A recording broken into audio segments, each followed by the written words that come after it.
దుష్టభార్యా శిఠో మిత్రం భృత్యోహంకార సంయుత ససర్పే చ గృహే వాసో మృత్యురేవ న సంశయ. దుష్టభార్య, భార్య గయ్యాళయిందనుకోండి, భర్తకు చాలా కష్టం. అలాంటి భార్యనికి దూరంగానే ఉండాలి, వదిలిపెట్టేయాలి, ఏదో ఏర్పాటు చేసుకుని. అంతేగాని జీవితాంతం ఆ సాధింపులు పడుతూ అవమానాలు పడుతూ ఆ భర్త బతకడం కష్టం. అలాగే భర్త అయినా సరే, భార్యకైనా సరే ఇదే విషయం వర్తిస్తుంది.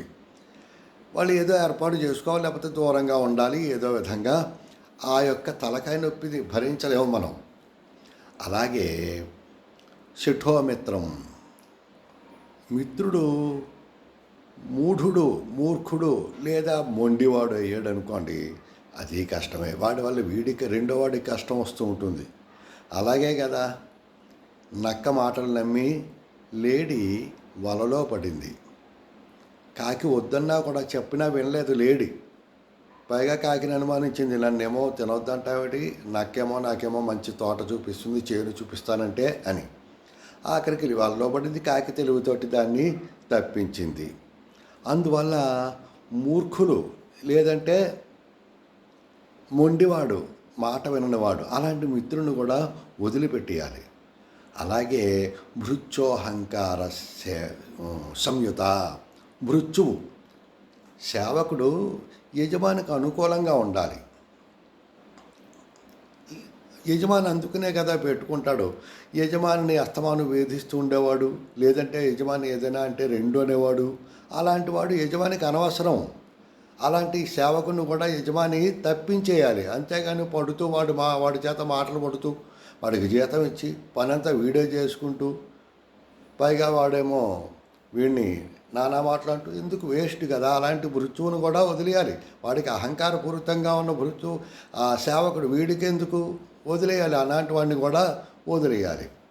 అలాగే ఆ ఇంట్లో సర్పం ఉంది అని తెలిసినప్పుడు ఆ ఇంట్లో ఉండకూడదు. ఇదివరకు పూర్వం ఇళ్లల్లో గోడలకి పుట్టలు కట్టేవి, అందులో పాము ఉందని ఆకరతులు వెలిగించడం అది అప్పుడు పాతకాలంలో చేసేవారు. అది చాలా ప్రమాదం, వీళ్ళకి ఎవరికో ఒకరికి ప్రమాదం అవుతుంది. అలాంటి ఇల్లును కూడా వదిలిపెట్టేయాలి. కాబట్టి భార్య గయ్యాడైనా, మిత్రుడు మొండివాడైనా, సేవకుడు తిరిగి సమాధానం చెప్పేవాడైనా వీళ్ళని వదిలిపెట్టేయాలి. పూర్వం ఒక రైతు ఉండేవాడు. వాడికి పాపం మొదటి భార్య చచ్చిపోయింది. ఆ మొదటి భార్యకి 6-7 ఏళ్ల కూతురు ఉండేది. రెండో పెళ్లి చేసుకున్నాడు. ఆ రెండో పెళ్ళి పరమ గయ్యాలి ఆవిడ. నా మాటలు ఈ రైతుకి కుదురుగా ఉండిచ్చేది కాదు. ఇంకా సవితి కూతురు ఉంది కదా, నానా కష్టాలు పెట్టేది, కొట్టేసేది, ఇంటి పని అంతా జయించేది, తిట్టేసేది.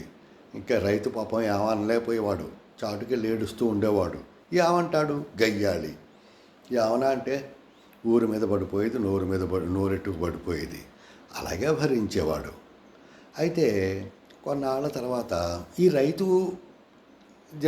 జనక్ర కార్యక్రమం ఏమిటి, రోజు పొలానికి వెళ్ళడం, అక్కడ పాలు పితకడం. ఆ వచ్చేటప్పుడు దారిలో ఒక శివాలయం ఉంది. మామూలుగా చిన్న శివాలయం ఉంది, ఏదో పెద్ద శివాలయం కాదు, ఏ శివాలయం.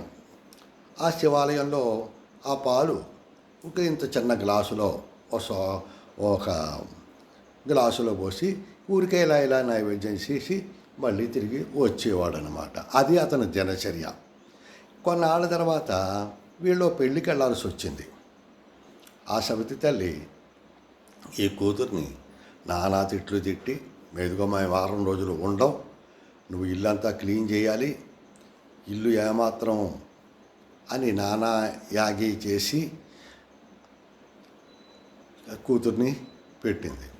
ఈ లోపల ఈ రైతు కూడా, అమ్మ ఏం చేయమంటే సరే అయ్యాక నువ్వైతే పొలానికి వెళ్ళు, అక్కడ ఇంకొకళ్ళు పాలు తీసి నీకు ఇస్తారు, వచ్చేటప్పుడు ఓ గ్లాసులో ఊరికే ఇన్ని పాలు వేసి శివాలయం ఉంటుంది కదా, నేను ఎప్పుడు కూడా చేస్తూ ఉంటాను, మా అండం ఎందుకమ్మా, ఈ 5 రోజులు కూడా మేము ఊళ్ళో ఉండం కదా, నువ్వు కూడా ఒకసారి శివయ్యకి నైవేద్యం పెట్టేసి నైవేద్యం పెడుతూ ఉండమ్మా అని చెప్పాడు.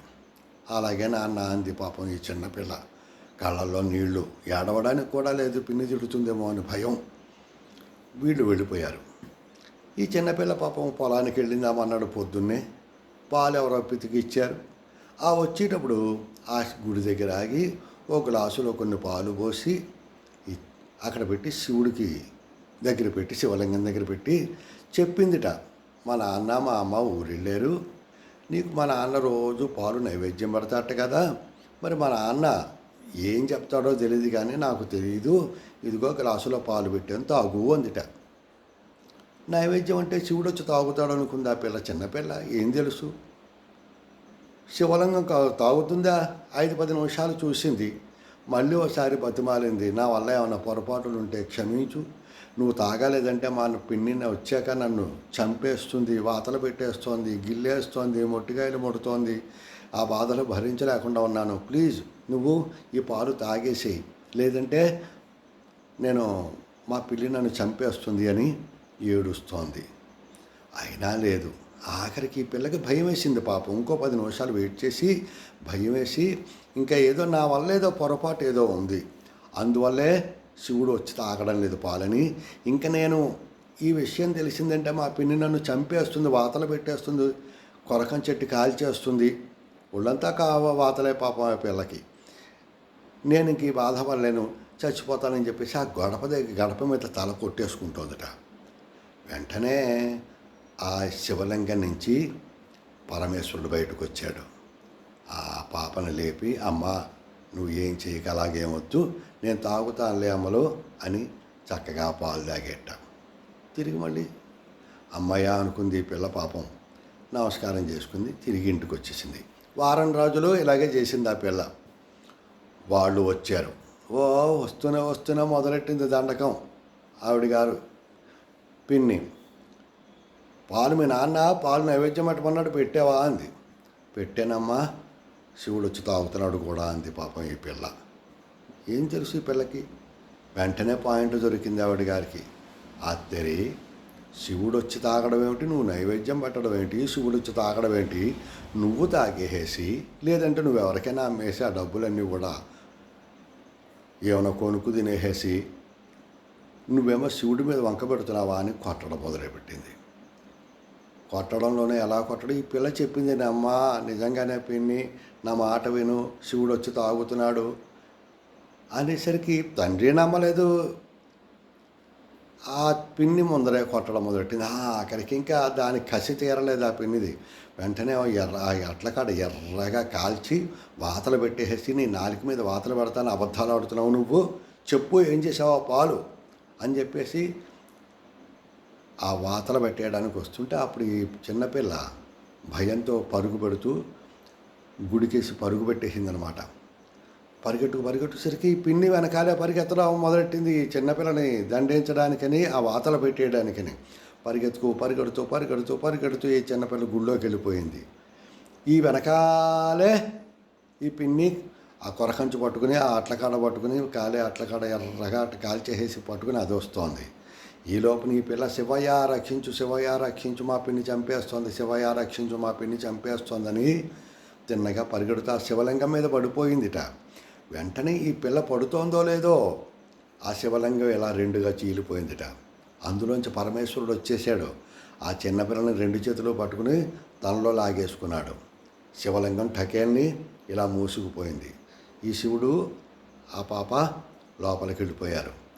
ఇదంతా చూస్తున్న ఆ యొక్క పిన్ని, ఆ రైతు నిర్ఘాంతపోయారు. ఆ విధంగా పరమేశ్వరుణ్ణి ఎవరైతే మనసారా భక్తిగా నమ్ముతారో భగవంతుడు వాళ్ళని కాపాడతాడు.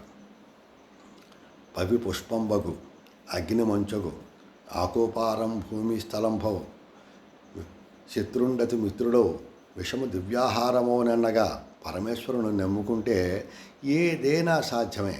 భగవంతుడు, ఆ పరమేశ్వరుడు, ఆ ఈశ్వరుడు అలా కాపాడుతాడు. కాబట్టి శివరాత్రి సందర్భంగా అందరికీ కూడా, బంధుమిత్రులందరికీ కూడా శుభాకాంక్షలు చెబుతూ అందరికీ కూడా ఆ పరమేశ్వరుడు ఆయురారోగ్య భోగభాగ్యాలు ఇచ్చి కాపాడాలని కోరుకుంటూ మరొక్కసారి అందరికీ కూడా శివరాత్రి శుభాకాంక్షలు తెలుపుతున్నాను. నమస్కారం.